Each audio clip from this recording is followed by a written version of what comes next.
Hello students, welcome to our YouTube channel and welcome to the top 5 question series for UPSC 2026 prelims। और आज की जो news है वो बहुत वायरल हुई थी फरवरी में, जब राजपाल यादव जो एक बॉलीवुड के फेमस एक्टर हैं उनको अरेस्ट कर लिया गया था। और अरेस्ट क्यों किया गया था उनको, आइए उनके बारे में पढ़ते हैं। Rajpal Yadav was arrested and sent to Tihar jail in early February 2026 primarily due to a long-standing check bounce case involving a loan of 5 crore rupees.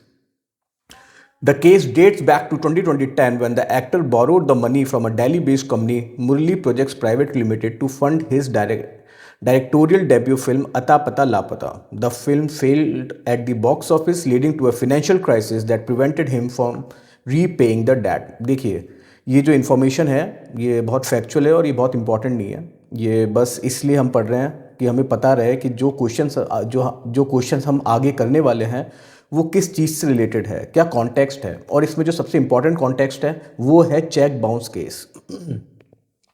Cheque bounce case के अंदर उनको जेल भेजा गया था, उससे रिलेटेड ही आज के अपन questions discuss करेंगे। तो चलते हैं क्वेश्चंस की तरफ। With reference to the Negotiable Instruments Act 1881, consider the following statements. Statement 1. A check is a type of bill of exchange drawn on a specified banker. Statement 2. A promissory note is an unconditional undertaking to pay a certain sum of money. Option 3. Currency notes are considered negotiable instruments under this act. How many of the statements above are correct? मैं आपसे request करूंगा 20 से 30 seconds के लिए pause करें video को और खुद से अटेम्प्ट करने की कोशिश करें पहले क्वेश्चन को, और उसके बाद ही सॉल्यूशन देखें। तो इसका जो राइट आंसर है वो है option D, that is only 2 options are correct. अब अपन देख लेते हैं कौन से वो ऑप्शंस हैं जो करेक्ट हैं। A cheque is a type of bill of exchange drawn on a specified banker. Yes, this is a right statement. Statement 2. A promissory note is an unconditional undertaking to pay a certain sum of money. Yes, this is also correct. Currency notes are considered negotiable instruments under this act. This statement is wrong. जो right statement है वो है option 1 और option 2, that is statement 1 and statement 2। आइए इसके explanation देखते हैं। The Negotiable Instruments Act 1881 is one of the oldest and most vital pieces of commercial legislation in India. It provides a legal framework for the use of documents that act as a substitutes for money. The act was designed to facilitate free negotiability, meaning these documents can be transferred from one person to another almost as easily as cash while still providing legal security to the holder. Type of instruments क्या है इसके अंदर, जिनको negotiable instruments बोला जाता है उनको बोला जाता है द बिग 3। और वो बिग 3 कौन से इंस्ट्रूमेंट्स हैं? वो है first, the promissory notes are written I promise to pay from a debtor to a creditor. Bills of exchange, a written order to pay, ये ट्रेड में यूज किया जाता है। और cheques, a bill of exchange drawn on a bank payable on demand. देखो, negotiability क्या होती है? लिक्विडिटी। जितना नेगोशिएबल होगा इंस्ट्रूमेंट उतना ही लिक्विड होगा वो इंस्ट्रूमेंट। और ये चेक्स, प्रॉमिसरी नोट्स और बिल्स ऑफ एक्सचेंज होते हैं, ये एक प्राइवेट पर्सन इशू करता है। और वो कौन करता है? जिसमें अपन ने पढ़ा था अभी, अपन ने जब देखा इसके अंदर, from debtor to a creditor. अगर मैंने किसी से पैसा लिया है और मुझे उसे वापस करना है तो मैं डेटर हो जाऊंगा और जिसको मुझे देना है वो क्रेडिटर हो जाएगा। तो मैं उसको एक प्रॉमिसरी नोट इशू कर दूंगा और उसमें लिख दूंगा आई प्रॉमिस टू पे। इसको बोला जाता है promissory notes. Bill of exchange क्या होता है? एक रिटर्न ऑर्डर टू पे। मैं एक रिटर्न ऑर्डर लिख दूंगा कि भैया क्रेडिटर को इतना पैसा देना है। और ये सारे अनकंडीशनल होते हैं, इसमें कोई कंडीशन नहीं होती। कंडीशन का मतलब ये है कि मैं ये नहीं बोल सकता कि कल को अगर यूएस ईरान पे वॉर कर देता है तो ही ये जो promissory note, bill of exchange और चेक्स हैं वो वैलिड होंगे। ऐसा नहीं होता, ये अनकंडीशनल होता है। इसमें एक डेट मेंशन होती है कि इस डेट के बाद आप जो कैश है उसको एनकैश कर सकते हैं थ्रू दीज इंस्ट्रूमेंट्स। और चेक तो अपन जानते ही हैं। अ bill of exchange drawn on a bank payable on demand. Bank को दिया जाता है चेक अगर मुझे एनकैश करना है चेक के थ्रू तो मैं चेक लगाऊंगा बैंक में, वहां से बैंक मुझे देगा पैसे। और वो चेक कौन देगा? जिसको भी मुझको पे करना है, जो मुझसे पैसे लेके बैठा है उसने बोला है कि मैं आपको चेक के थ्रू पेमेंट कर दूंगा, तो मुझे एक चेक इशू करेगा कुछ सर्टेन अमाउंट का, लाइक 10,000। वो मैं चेक लूँगा, बैंक के पास जाऊँगा, बैंक को दूंगा और बैंक मुझे वहाँ से एनकैश कर देगा वो 10,000 रुपये। उसको बोला जाता है check.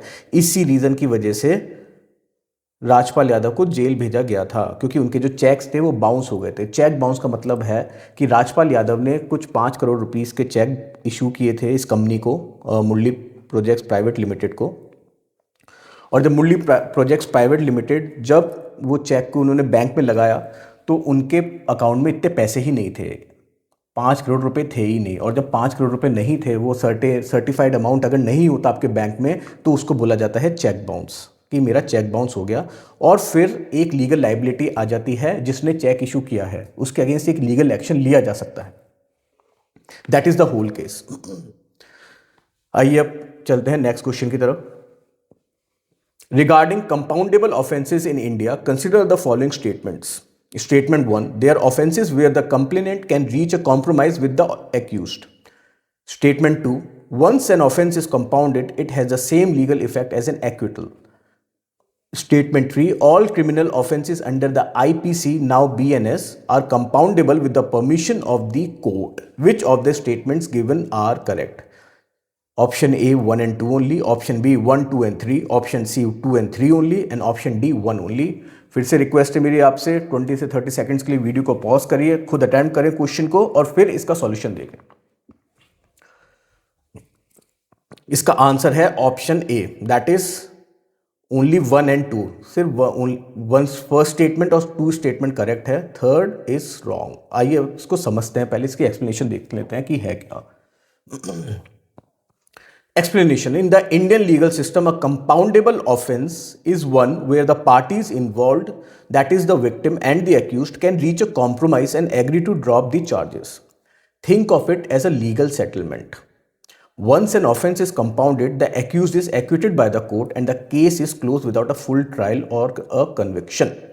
Key features of the compoundable offenses: private nature. These are usually offenses that affect an individual more than the public at large. That is, example, defamation, minor hurt, or check bounce. Section 320 of the CRPC BNSS, the Code of Criminal Procedure, that is CRPC, now the भारतीय नागरिक सुरक्षा संहिता। ये बात ध्यान रखना, IPC को किससे replace कर दिया गया है, सीआरपीसी को किससे रिप्लेस कर दिया गया है, भारतीय नागरिक सुरक्षा संहिता। Categorizes which crimes can be settled. Result: compounding has the same effect as an acquittal. The person is cleared of the charges. देखिए बड़ा कॉम्प्लिकेटेड हो गया होगा आपके लिए, बहुत टफ लगा होगा ये जो लैंग्वेज है, मैं आपको बहुत इजी वे में समझा देता हूँ। कंपाउंडेबल ऑफेंसेस वो होते हैं जहाँ पे अपन समझते हैं स्टेटमेंट से। They are offences where the complainant can reach a compromise with the accused. Suppose करो राजपाल यादव का केस लेते हैं अपन। राजपाल यादव ने 5 करोड़ का चेक इशू किया उस कंपनी को। उस कंपनी ने जब वो चेक लगाया तो वो चेक बाउंस हो गया। अब वो कंपनी क्या कर सकती है, कोर्ट में जा सकती है, लीगल एक्शन ले सकती है। किसके अगेंस्ट? राजपाल यादव के अगेंस्ट, कि भैया इन्होंने जो प्रॉमिस किया था हमें 5 करोड़ रुपए पे करने का, वो हमें नहीं मिला है, हमने जो चेक लगाया वो भी बाउंस हो गया, इतने पैसे ही नहीं थे उनके पास। तो वो एक फाइल कर सकते हैं कंप्लेन, कहाँ पे? कोर्ट के अंदर। अब कोर्ट क्या बोलता है या फिर अपना कानून क्या बोलता है, बीएनएसएस क्या बोलता है, ये ऐसे जो ऑफेंसेस होते हैं ना जहाँ पे चेक बाउंस हो जाता है, कि मैंने छोटी मोटी मारपीट हो गई किसी का, मैंने किसी को थप्पड़ दे दिया, या फिर किसी XYZ ने किसी ABC को थप्पड़ दे दिया, या फिर कोई उनमें छोटी मोटी बात वो हो गई, कुछ बातचीत हो गई, एक माइनर टसल हो गई उनके बीच में, तो वो क्या है, एक प्राइवेट ऑफेंसेस के बीच में आते हैं। इतना कोई बहुत मेजर हार्म होता नहीं है उससे सिर्फ प्राइवेट पार्टीज़ ही अफेक्ट होती हैं। प्राइवेट पार्टीज़ का अफेक्ट होने का मतलब है कि मैं एक प्राइवेट सिटीजन हूँ, इसमें मेरे थोड़े से राइट्स हैम्पर हुए हैं, बट इतने नहीं हुए कि वो एक society at large, public at large को अफेक्ट करे वो चीज़। उनको क्या बोला जाता है? कंपाउंडेबल ऑफेंसेस बोला जाता है उनको।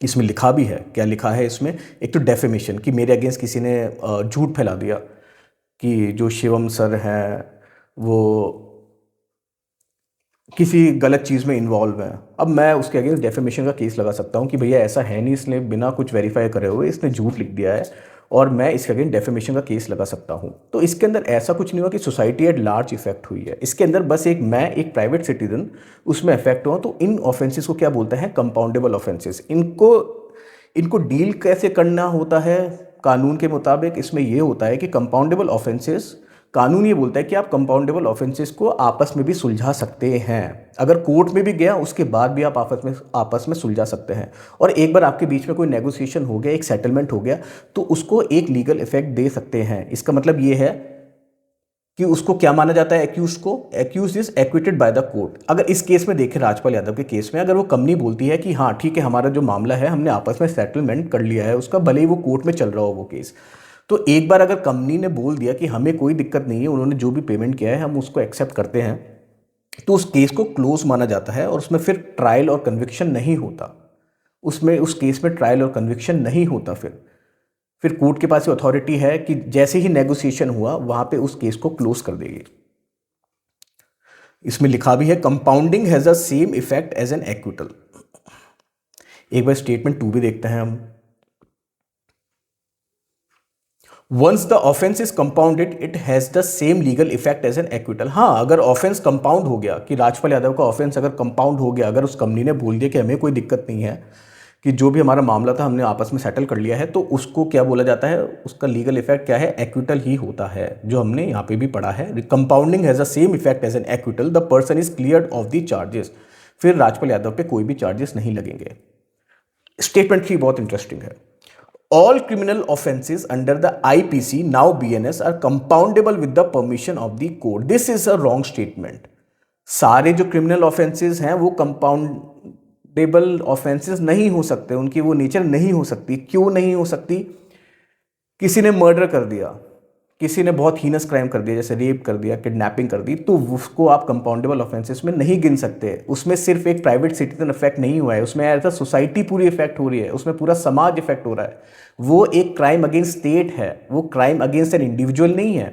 जो कंपाउंडेबल ऑफेंसेस हैं मेनली वो क्या होते हैं, crime against a private entity और अ प्राइवेट इंडिविजुअल। बट जैसे हीनस क्राइम हो गया, जैसे मर्डर हो गया, रेप हो गया, किडनैपिंग हो गई, ये इफेक्ट करती है सोसाइटी एट लार्ज को, ये सोसाइटी के कॉन्शियंस को हिला देते हैं ऐसे क्राइम्स। इन क्राइम्स को क्या माना जाता है, a crime against state. That is why सारे क्रिमिनल ऑफेंसेस आईपीसी में नहीं आते। छोटे मोटे क्रिमिनल ऑफेंसेस आते हैं, जैसे मैंने बोला थोड़ी छोटी मोटी मारपीट हो गई, थोड़ी किसी ने जैसे चोरी कर ली, किसी 500 रुपये की कहीं दुकान पे जाके कर लिया, तो उसको भी आप कंपाउंडिंग ऑफेंस वो भी कंपाउंडिंग ऑफेंस में आता है। पर सारे क्रिमिनल ऑफेंसेस नहीं आते, ये बात बहुत ध्यान रखना, यूपीएससी के पर्सपेक्टिव से बहुत इंपॉर्टेंट है। ये फैक्ट्स जो मैं आपसे डिस्कस कर रहा हूँ यहाँ पे, ये क्वेश्चंस बहुत इंपॉर्टेंट है। राजपाल यादव की न्यूज़ जरा से भी इंपॉर्टेंट नहीं है, पर उससे क्या क्या चीज़ें निकल सकती हैं यूपीएससी पर्सपेक्टिव से, वो हम डिस्कस कर रहे हैं। अब बढ़ते हैं क्वेश्चन 3 की तरफ। In the context of Section 138 of the Negotiable Instruments Act, which of the following is a mandatory requirement for filing a criminal complaint? Option A, a formal demand notice must be sent within 30 days of receiving the return memo. Option B, the complaint must be filed in a civil court for recovery of money. Option C, the check must be presented to the bank within 6 months of the date on it. Option D, the drawer must be given 30 days to pay the amount after receiving the notice. इसमें पूछा, फिर से मैं एक बार पहले request करूंगा आपसे 20 से 30 सेकंड्स के लिए वीडियो को पॉज करिए, खुद से अटेम्प्ट करें क्वेश्चन को और उसके बाद ही इसका सॉल्यूशन देखें। तो इसका आंसर है ऑप्शन ए। देखिए, ये जो 138 सेक्शन है नेगोशिएबल इंस्ट्रूमेंट्स एक्ट का, बहुत इंपॉर्टेंट नहीं है कि आपको बहुत एकदम डेप्थ में पढ़ना है, बट क्योंकि ये बहुत मेंशन हुआ है न्यूज़ के अंदर, बहुत ज़्यादा वायरल रहा है ये वाला जो पूरा केस है, तो इसलिए थोड़ा सा पढ़ना इसलिए इंपॉर्टेंट हो जाता है कि सेक्शन 138 है क्या। क्योंकि सेक्शन 138 के अंदर of the negotiable instruments act के अंडर ही राजपाल यादव को जेल भेजा गया था, उनके अगेंस्ट एक्शन लिया गया था। तो क्या है भाई mandatory requirement for filing a criminal complain? अगर मुझे क्रिमिनल कंप्लेन करनी है नेगोशिएबल इंस्ट्रूमेंट्स एक्ट में, तो सेक्शन 38 उसके लिए क्या बोलता है, क्या एक मैंडेटरी रिक्वायरमेंट बोलता है वो बोलता है कि a formal demand notice must be sent within 30 days of receiving the return memo. Section 138 पढ़ लेते हैं, एक्सप्लेनेशन इसका। Makes a cheque bounce a criminal offence punishable by up to 2 years in jail और a fine of twice the cheque amount. अगर अब आप बोलेंगे कि सर ये तो कंपाउंडेबल ऑफेंस था, अगर नेगोशिएशन हो जाती है दोनों पार्टीज के बीच में, तो वहाँ पे हम एक्यूज को एक तरीके से एक्विटल मानता है कोर्ट उसको। बट द थिंग इज कि कल को अगर राजपाल यादव और वो पार्टी साथ में बैठे, उनके बीच में नेगोशिएशंस हुई, but the thing is the negotiation अगर फेल हो जाती हैं फ्यूचर में, तो वो जो पार्टी है जिसने चेक लगाया था और बाउंस हो गया था, तो वो राजपाल यादव के अगेंस्ट कोर्ट में जाके बोल सकती हैं कि नहीं सर, हमारा कोई भी सेटलमेंट नहीं हुआ है, आप इनके अगेंस्ट ट्रायल पूरा करिए। और ट्रायल होने के बाद अगर राजपाल यादव गिल्टी पाए जाते हैं तो उनको 2 साल की पूरी जेल हो सकती है, या फिर fine of twice the cheque amount. अगर fine of twice the cheque amount का मतलब क्या है, जैसे उस कंपनी ने 5 करोड़ का चेक लगाया था तो राजपाल यादव को 10 करोड़ रुपए पे करने पड़ेंगे एज अ फाइन। तो ये बहुत इंपॉर्टेंट फैक्ट है। सारे कंपाउंडेबल ऑफेंसेस एक्विटल नहीं होते, इसका मतलब ये नहीं होता कि सब में नेगोशिएशंस हो जाते हैं। अगर नेगोशिएशन फेल हो जाते हैं तो वहाँ पे पूरा ट्रायल होता है। वही सेक्शन 138 बोलता है कि चेक बाउंस को एक क्रिमिनल ऑफेंस मानता है, सेक्शन 138। तो ये बहुत इंपॉर्टेंट फैक्ट है, ये बात ध्यान रखिए आप। बढ़ते हैं नेक्स्ट क्वेश्चन की तरफ। Which of the following is the primary legal reason why Indian currency notes are excluded from the definition of negotiable instruments under the NI Act, that is the Negotiable Instruments Act 1881? Option A, because they cannot be transferred by mere delivery. Option B, because they do not contain a promise to pay. Option C, because they are governed by the Reserve Bank of India Act 1934. Option D, because they are not written in a specific format. फिर से मैं request करूंगा आप लोगों को 20 से 30 second के लिए वीडियो को पॉज करें, खुद से अटेम्प्ट करने का कोशिश करें इस क्वेश्चन को, और फिर उसके बाद ही सॉल्यूशन देखें। तो इसका आंसर है option C, because they are governed by the Reserve Bank of India act 1934। अगर मैं प्योर डेफिनेशन के हिसाब से जाऊं नेगोशिएबल इंस्ट्रूमेंट एक्ट की, तो उसके अगर मैं देखता हूं कि अगर वो इंस्ट्रूमेंट जितना लिक्विड होता है उतना ही ज़्यादा नेगोशिएबल होता है, तो कैश तो सबसे ज़्यादा लिक्विड होता है तो सबसे ज़्यादा नेगोशिएबल भी होता है। But the fact is under the Indian law cash को हम नेगोशिएबल इंस्ट्रूमेंट्स एक्ट के अंडर गवर्न नहीं करते हैं। कहाँ गवर्न करते हैं हम उसे गवर्न करते हैं, money is govern by the RBI act 1934। Option C लिखा भी है, because they are govern by the Reserve Bank of India act 1934। Though they are negotiable instruments, cash एक नेगोशिएबल इंस्ट्रूमेंट होता है, बट वो नेगोशिएबल इंस्ट्रूमेंट एक्ट 1881 के under govern नहीं होता है, उसको आरबीआई एक्ट 1934 के अंडर गवर्न किया जाता है। और कौन गवर्न करता है उसको? The Reserve Bank of India. Cash की पूरी सप्लाई, मॉनेटरी सप्लाई, सारी चीज़ें कौन गवर्न करती है? RBI, that is the Reserve Bank of India. ये बात ध्यान रखना। अगर अपन इकोनॉमिक टर्म से बात करें तो cash is a negotiable instrument, but the thing is that it is not govern by this act, the negotiable instruments act 1881। बहुत इंपॉर्टेंट फैक्ट है, आरबीआई एक्ट 1934 से गवर्न होता है, तभी तो आरबीआई के अंडर होता है करेंसी का सप्लाई, करेंसी की जो मैन्युफैक्चरिंग होती है, या फिर मैं बोलूँ कि करेंसी को जो मिंट किया जाता है, वो सब आरबीआई करता है अपने अंडर, इसलिए वो गवर्न होता है। आरबीआई एक्ट 1934 से गवर्न होता है, इसलिए ही आरबीआई कैश को गवर्न कर पाती है।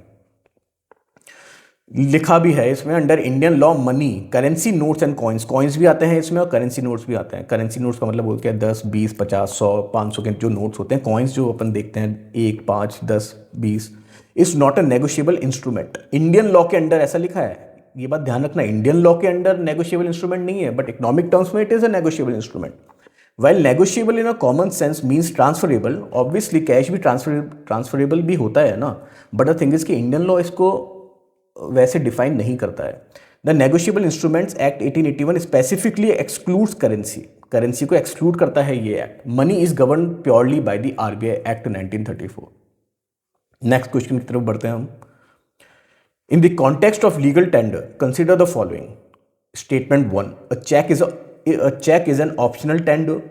Statement 2, currency notes are unlimited legal tender. Statement 3, coins are limited legal tender in India. Which of the statements above correctly distinguish money from other instruments? Statement option A, 2 and 3 only, option B, 1 only, option C, 1, 2 and 3, and option D, 1 and 2 only. फिर से मैं आपसे request करूंगा, अच्छा tough question है, थोड़ा अच्छा analytical question है, टफ नहीं बोलूंगा मैं, बट इसमें थोड़ी सी कंसेप्चुअल अंडरस्टैंडिंग चाहिए आपको।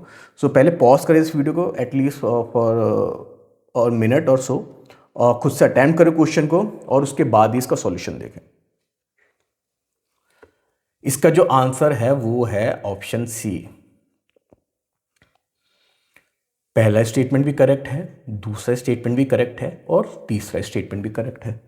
Which of this तो हम समझते हैं कि क्यों सही हैं ये तीनों स्टेटमेंट्स। लीगल टेंडर का मतलब ये होता है कि वो मनी जिसको लेने से मैं मना नहीं कर सकता। इसका मतलब क्या है, अगर आप मेरे पास आते हैं, जैसे मैंने आपसे कोई सामान लिया, मैं किसी दुकान में गया, मैंने कुछ 20 रुपए का कुछ सामान लिया, या फिर सपोज करो 500 रुपये का मैंने सामान लिया कुछ, और वो बोलता है कि सर आपने सामान तो ले लिया, 500 रुपये भी दीजिए। तो मैं क्या करता हूँ, उसको बोलता हूँ चलो ठीक है। मैंने एक चेक निकाला अपना SBI का, उसमें लिखा 500 रुपये, और उसको उसका नाम लिखा उस दुकान वाले का, सपोज करो राम डिपार्टमेंटल स्टोर उस दुकान का नाम है। मैंने उसको चेक इशू कर दिया कि आप 500 रुपये बैंक में जाके ले लीजिए। वो मना कर सकता है, वहाँ पे उसके पास राइट है कि मैं चेक को नहीं लूँगा, क्योंकि चेक एक लीगल टेंडर नहीं है, वो एक नेगोशिएबल इंस्ट्रूमेंट है। अगर हम दोनों के बीच में, दुकानदार और मेरे बीच में एक ट्रस्ट ऐसा बना हुआ है कि हाँ मुझे उस पर भरोसा है, या फिर उसको मुझ पर भरोसा है कि इसका चेक बाउंस नहीं हो सकता, तो वो ले सकता है, well with in his rights. But well with in his rights ये वाली बात भी है कि वो मना भी कर सकता है उस चेक को लेने से। इसका मतलब ये है कि चेक लीगल टेंडर नहीं होता। लीगल टेंडर क्या होता है, मनी, जो कैश होता है, हार्ड कैश, 10 रुपये का कैश, 20 रुपये के जो नोट होते हैं, 50 रुपये के, 100 रुपये के, 500 रुपये के नोट, 1000 रुपये के जो पहले इशू हुआ करते थे, 2000 के नोट, वो लीगल टेंडर है। अब मैंने उससे सामान ले लिया 500 रुपये का, अब वो बोलता है सर पैसे दीजिए, मैंने उसको 500 का नोट निकाल के दे दिया। अब वो मना नहीं कर सकता, उसके पास ये राइट नहीं है कि वो बोले कि नहीं सर मैं 500 रुपये आपसे लेने से मना कर मैं मना करता हूँ, मैं तो इसको नहीं मानता कि ये कोई वैलिड करेंसी है। नहीं है वो वैलिड करेंसी, क्योंकि सॉवरेन राइट है, वहाँ पे RBI ने लिख रखा है कि आई प्रॉमिस टू पे द बियरर। तो वो एक लीगल टेंडर है, उसको लेने से कोई मना नहीं कर सकता। कैश एक लीगल टेंडर है, that is why a cheque is an optional tender. Cheque एक ऑप्शनल टेंडर होता है। अगर दोनों पार्टीज के बीच में एक म्यूचुअल ट्रस्ट है, उनको ऐसा लगता है कि कोई दोनों में से कोई भी हमको एक दूसरे को कोई धोखा नहीं देगा, तो वहाँ पे चेक एक टेंडर की तरह यूज़ कर सकते हैं, प्रॉमिसरी नोट भी यूज़ कर सकते हैं, बिल ऑफ एक्सचेंज भी यूज़ कर सकते हैं, पर वो एक ऑप्शनल होता है। Currency notes are unlimited legal tender, obviously unlimited legal tender है ये। अब सपोज करो कोई 5 करोड़ का पेमेंट है, मुझे किसी पार्टी को करना है, मैंने उसको 10-10 के नोट जाके दे दिए, या फिर 20-20 के जो नोट की गड्डी उसको जाके दे दी मैंने। वो यहाँ पे मना नहीं कर सकता कि मैं आपसे 10 के गड्डी में या फिर 20 की गड्डी में 5 करोड़ रुपए नहीं लूँगा।